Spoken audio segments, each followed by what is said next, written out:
जय हिंद साथियों। शादियां जब भी करें अपनी हैसियत में करें,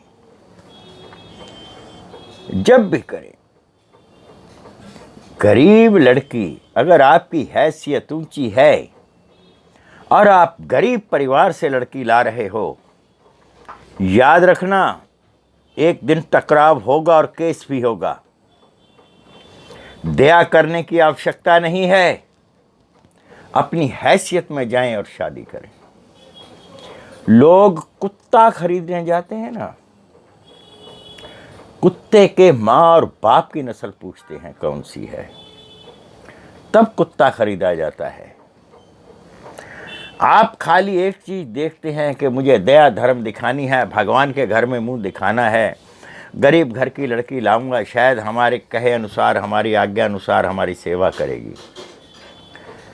गरीब लड़की, भगवान के दरबार में तो तुम्हें बाद में जवाब देना पड़ेगा, पहले इसी अदालत में जवाब देना पड़ेगा कि आपके बाप ने लड़की की इज्जत पर हाथ डाला, आपने दहेज मांगा, आप दहेज के लोभी हो। आपके घर में समर्थ होते हुए भी आप हर चीज में समर्थ हैं, धन से, मन से, अपने मकान से, हर चीज से आपको कंगला घोषित किया जाएगा। और उसकी पहली पहचान होगी, खाना नहीं दिया जाता। भले ही आप कितने लंगर लगा रहे हो, लेकिन बहू को खाना नहीं दिया गया, ये पहला एलिगेशन लगेगा। सरकारी नौकरी वालों सावधान, अपनी हैसियत में जाना और सरकारी नौकरी वाली से ही शादी करना।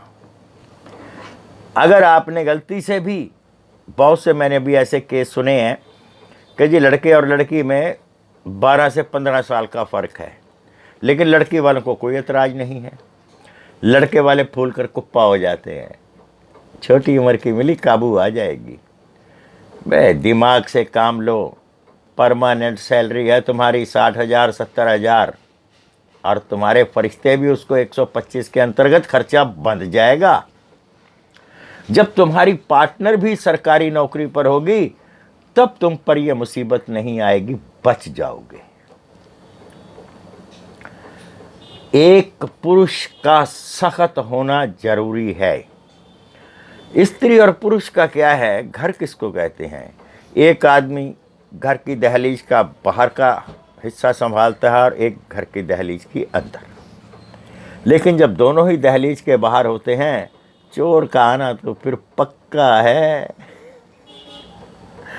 ये मत सोचिए। आप लड़की के जो जिन्होंने पैदा की है उनका ख़ानदान जरूर देखिए। बिना ख़ानदान देखे शादी की गई, उपकार शुपकार का तो आपका बाद में लगेगा पता, जब पूरे परिवार के बरखिलाफ पर्चा बनेगा कि कहाँ गया उपकार जी, हमने तो भगवान का नाम लेकर शादी की थी, लड़की है सुखी रह जाएगी, हमारा भी बुढ़ापे में काम आएगी। लेकिन पता तब लगता है जब आपका बुढ़ापा ख़राब हो जाता है। मैं फिर कहूँगा, एक बार हैसियत से ही शादी करें। जो आपकी हैसियत है, अपनी हैसियत से बाहर मत जाएं, अपनी हैसियत से ना नीचे गिरें ना ऊपर जाएं, आपके परिवार बस जाएंगे। आप शर्मसार हैं, आप भगवान को मानने वाले हैं, तो ऐसा परिवार आपको ज़रूर मिलेगा। जल्दी में हुलबाजी मत करिए। बच्चे की शादी करनी है, पता लगे 10 साल और लेट हो गई, जो थी वो भी गई, पल्ले जो 4 पैसे लगाए थे वो भी गए।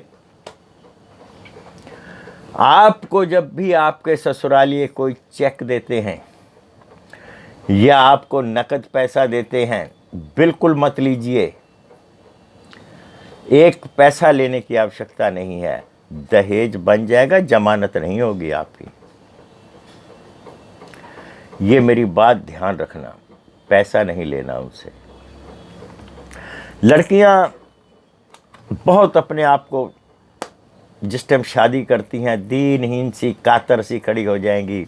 उसकी माँ ऐसे हाथ जोड़ के कंधे से झुका के खड़ी हो जाती है, हम पर कृपा कर दो, हमें तो देवता हैं, हमारा तो दामाद भगवान है, आप फलाने हैं, हमें पता नहीं भगवान ने कहाँ से आप टकरा दिए, आपके जैसा तो हमें मिलना ही नहीं था।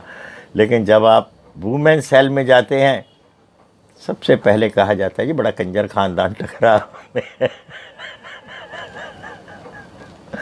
जो कल के भगवान थे आज के शैतान कहलाए जाओगे।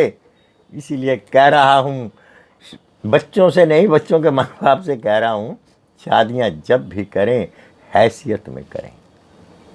बिना हैसियत की हुई शादी आपकी इज्जत की धज्जियाँ उड़ाने में देर नहीं लगाएगी।